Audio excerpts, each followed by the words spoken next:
আজকে আমরা যে ত্রিমিতিক গাণিতিক সমস্যার সমাধানটা করব, সেই সমস্যার সমাধানটা করতে গেলে আমাদের যে সূত্র বা অনুসিদ্ধান্তটা জানতে হবে সেটা হচ্ছে tan 2a। আমাদের tan 2a অনুসিদ্ধান্তটা জানতে হবে। আর আমরা জানি tan 2a এই যে অনুসিদ্ধান্তটা সেটা আসে হচ্ছে tan a প্লাস b থেকে, অর্থাৎ tan a প্লাস b যে একটা সূত্র আছে সেই সূত্রটা ব্যবহার করে আমরা tan 2 এর ধারণাটা দাঁড় করাতে পারি। তাহলে আমরা দেখে নেই যে tan a প্লাস b থেকে কি করে tan 2 এর ধারণাটা দাঁড় করানো যায়। তাহলে আমরা জানি যে tan a প্লাস b সমান কি হয়। আমরা জানি tan a প্লাস b সমান সমান হয় tan a plus tan b divided by 1 minus tan a into tan b। এটা সমান সমান কি হয়? tan a plus tan b divided by 1 minus tan a into tan b। এটা হচ্ছে tan a plus b সূত্র। এখন যদি আমরা a আর b এমন যদি হয় যে এখানে আছে a plus b, a এবং b যদি সমান হয়, অর্থাৎ b সমান a হলে, হ্যাঁ এটা হতে পারে যে b সমান a অথবা a সমান b, দুটি কিন্তু হতে পারে। অর্থাৎ b সমান a অর্থাৎ a সমান b, অর্থাৎ a আর b যদি সমান হয়। আমরা যদি এইভাবে বলি যে a এবং b, এখানে তো tan a প্লাস b আছে, a এবং b যদি সমান হয় সেক্ষেত্রে কি হয়? আচ্ছা, আমরা প্রথমে ধরে নিচ্ছি b যদি a হয়, সেক্ষেত্রে কি হবে? সেক্ষেত্রে হবে a প্লাস a সমান, এখানে হবে tan a plus tan a। কেন হচ্ছে? এর জন্য হচ্ছে b কার সমান হচ্ছে? b হচ্ছে a এর সমান, এটা আমরা ধরে নিয়েছি। আচ্ছা, b যদি a এর সমান হয় তাহলে tan a plus tan b, এখানে হবে tan a plus tan a আর divided by 1 minus tan a into tan a। তাহলে ব্যাপারটা কি দাঁড়াচ্ছে? এখানে হবে tan 2a আর এখানে হবে 2 tan a 1 minus tan square a। তাহলে আমরা কিন্তু tan 2a পেয়ে গেলাম। তাহলে tan 2a সমান সমান কি হলো? 2 tan a divided by 1 minus tan square a। আর এই যে অনুসিদ্ধান্তটা আমরা দাঁড় করালাম সেটা পেলাম কই থেকে? tan a plus b। এই ফরম্যাট বাই ধারণা থেকে আমরা tan 2a টা নির্ণয় করলাম। এখন tan 2a, এখন যদি আমরা বলি এটা tan 2b, আমরা বলতে পারি এটা tan 2b। সেই ক্ষেত্রে কি হবে? সেই ক্ষেত্রে খুব তেমন কিছুই হবে না, জাস্ট এখানে 2 tan a আছে 2a বলে, আর এখানে তাহলে হবে 2 tan b। তাহলে এখানে হবে 2 tan b আর divided by 1 minus tan square b। এটা হচ্ছে tan 2b। এখন tan 2 থিটা যদি হয় তাহলেও এরকমই, তাহলে হবে 2 tan theta 1 minus tan square theta. তা এই হচ্ছে tan 2a বা tan 2b অনুসিদ্ধান্ত।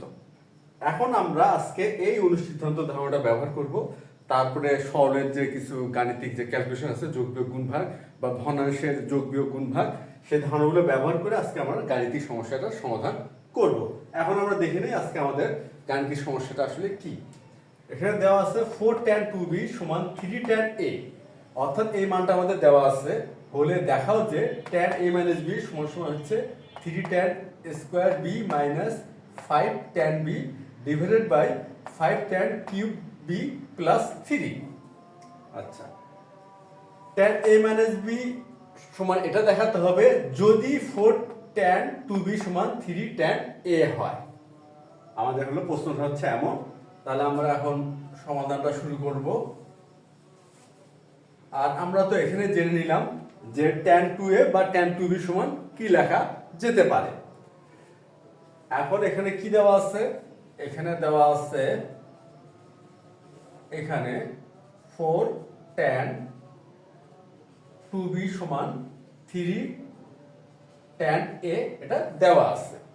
আচ্ছা, এখন আমরা এখানে দেখি যেখানে tan a minus b tan a minus b. এখানে আমরা ট্যান এ প্লাস বির যে সূত্রটা আমরা লিখছি, আর এখানে আছে ট্যান এ মাইনাস বি। আচ্ছা, তাহলে ট্যান এ মাইনাস বি সমান কি হয়? ট্যান এ মাইনাস বি সমান হয় tan a minus tan b divided by 1 plus tan a into tan b. এটা হচ্ছে ট্যান এ মাইনাস বি এর সূত্রটা। এখন এই ক্ষেত্রে আমরা ট্যান এ মাইনাস বি সূত্রটা ব্যবহার করব। আচ্ছা, আর এখানে আমরা দেখি আমাদের ডান পক্ষে সবগুলো কিন্তু ট্যান বি আকারে আছে, অর্থাৎ এই যে ট্যান এ অনুপস্থিত, প্রতিটা অনুপাতই আছে ট্যান বি তে। অর্থাৎ এখানে ট্যান এর মানটা যদি আমরা প্রতিস্থাপন করি, ট্যান এর মানটা আমরা কি করি, প্রতিস্থাপন করি এই ক্ষেত্রে, তাহলে কিন্তু আমরা প্রতিটাকে ট্যান বি করে নিতে পারবো। অর্থাৎ আমরা যদি এই সম্পর্কটা থেকে ট্যান এর মানটা নির্ণয় করে নিই, এখান থেকে আমরা কি করব, আমাদের যে সম্পর্কটা আছে এখান থেকে আমরা ট্যান এর মানটা নির্ণয় করব, তারপর এই মানটা এখানে ট্যান এর স্থলে প্রতিস্থাপন করব। তাহলে কিন্তু আমরা প্রতিটা অনুপাতই ট্যান বি তে নিয়ে যেতে পারবো। আর এটাই হচ্ছে আজকে আমাদের প্রমাণের বিষয়। তাহলে আমরা এই বিষয়টা এখন বা এই ধারণাটা বা এই ক্যালকুলেশনটা করার চেষ্টা করি যে ট্যান এ সমান আমরা ট্যান বি, অর্থাৎ ট্যান এ কে আমরা ট্যান বি দ্বারা প্রকাশ করার চেষ্টা করি। আচ্ছা, তাহলে ব্যাপারটা কি হবে, 3 আছে, তাহলে 4/3 ট্যান 2b সমান সমান হচ্ছে ট্যান a। তাহলে অতএব ট্যান a সমান সমান কি হবে, 4/3 ইন্টু, এখন দেখি এখানে আছে ট্যান 2b, তা ট্যান 2b সমান কি লেখা যায়, 2 tan b divided by 1 minus tan square b। তাহলে এখানে আমরা ট্যান 2b সমান সমান লিখি 2 tan b divided by 1 minus tan square b। এখন আমরা এখানে আছে 4/3 into 2 tan b divided by 1 minus tan square b। এখন আমরা গুণ করব, আর ভগ্নাংশের গুণ, ভগ্নাংশের সাথে ভগ্নাংশের গুণের নিয়ম কি, লবের সাথে লবের গুণ আর হরের সাথে হরের গুণ করতে হয়। সুতরাং এখানে 4, তাহলে হবে 8 ট্যান b, 4 আর 2 গুণ করলে 8 হয়, আর 3 দিয়ে আমরা যদি এই হরটাকে গুণ করি 1 মাইনাস ট্যান স্কয়ার b কে, তাহলে হবে 3 মাইনাস 3 ট্যান স্কয়ার b। তাহলে আমরা কিন্তু ট্যান এর মানটা নির্ণয় করে ফেললাম। আমরা কার মান নির্ণয় করলাম, ট্যান এর মান। এই যে ট্যান এর মানটা পেয়ে গেলাম।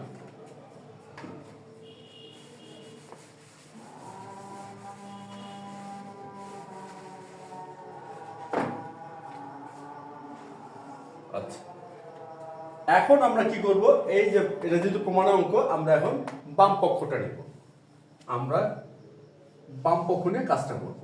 তাহলে আমরা লেফট সাইডটা লিখলাম। আচ্ছা, এখন লেফট সাইড সমান কি আছে, ট্যান এ মাইনাস বি। এখানে আছে ট্যান এ মাইনাস বি। আচ্ছা, ট্যান এ মাইনাস বি সমান সমান কি লেখা যায়, আমরা কিছু আগে কিন্তু দেখলাম যে ট্যান এ মাইনাস বি সমান কি লেখা যায়। লেখা যায় হচ্ছে tan a minus tan b divided by 1 plus tan a into tan b. এটা হচ্ছে ট্যান এ মাইনাস বি এর সূত্র। সেটা কি, tan a minus tan b divided by 1 plus tan a into tan b. এখন এখানে আমরা তো ট্যান এর মানটা আমরা নির্ণয় করে রাখছি যে 8 tan b divided by 3 minus 3 tan square b. এখন আমরা এই ট্যান এর মানটা এখানে প্রতিস্থাপন করব, এখানে স্থাপন করব। আচ্ছা, এখানে যদি স্থাপন করি তাহলে ব্যাপারটা কি দাঁড়াবে, 8 tan b divided by 3 minus 3 tan square b minus tan b.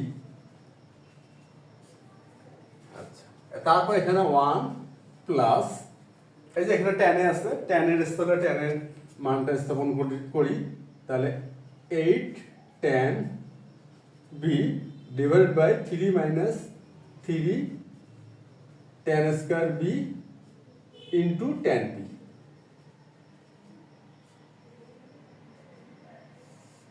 আচ্ছা, আমরা কি করলাম, ট্যান এর মানটা স্থাপন করলাম।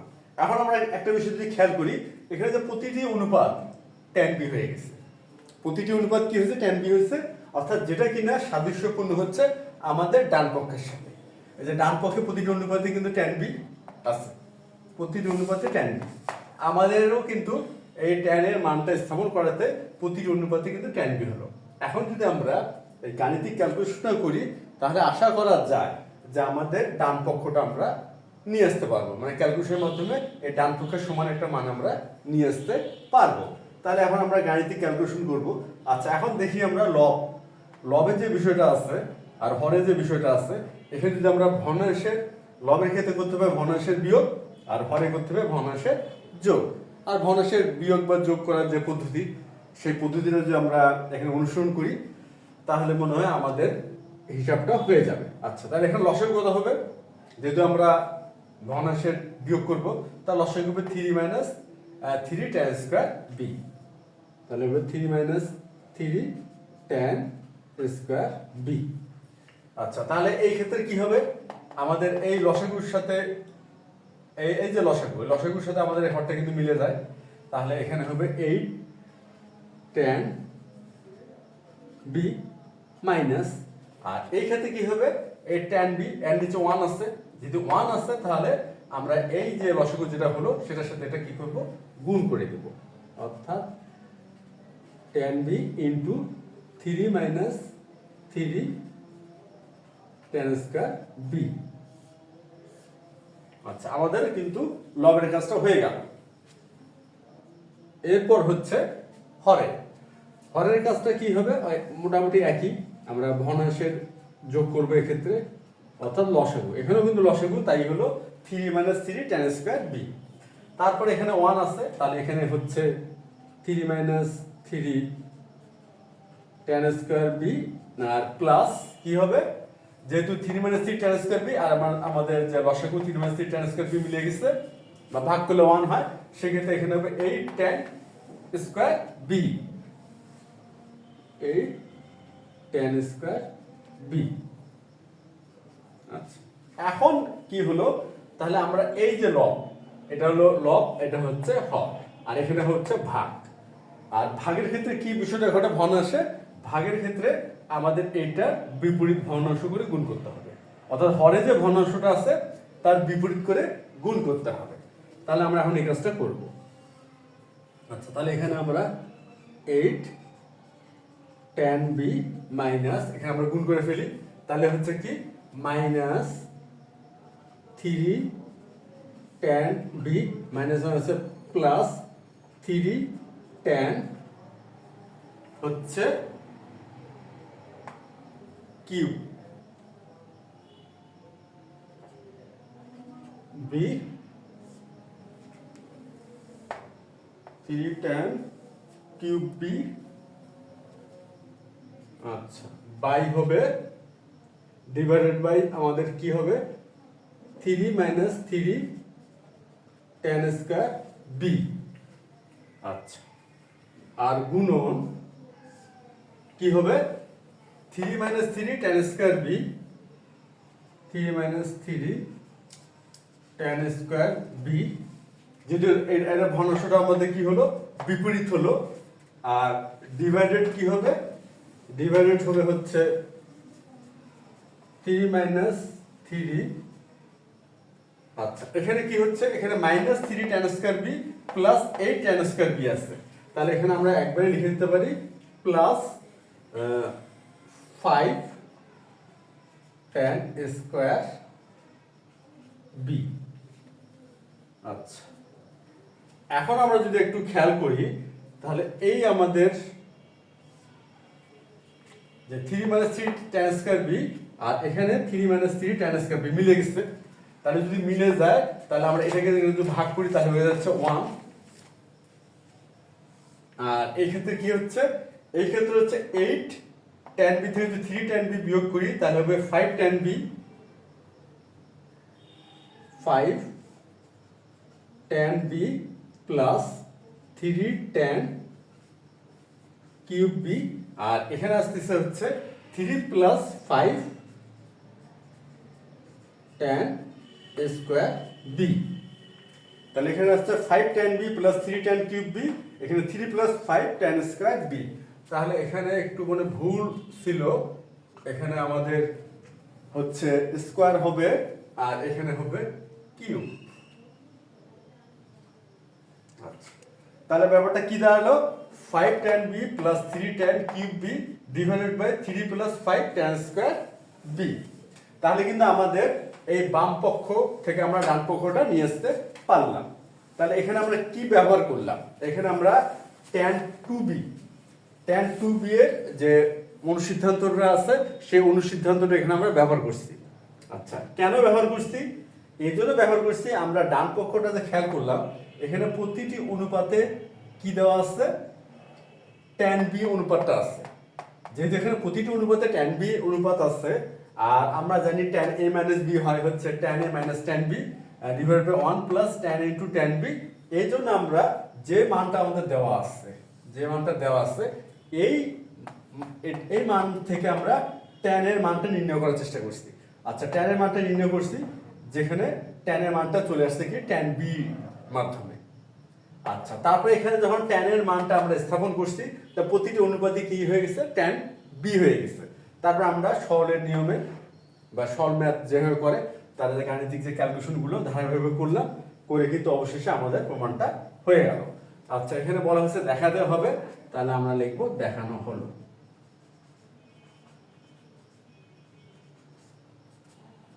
আজকে তাহলে এ পর্যন্তই, ধন্যবাদ তোমাদের সবাইকে।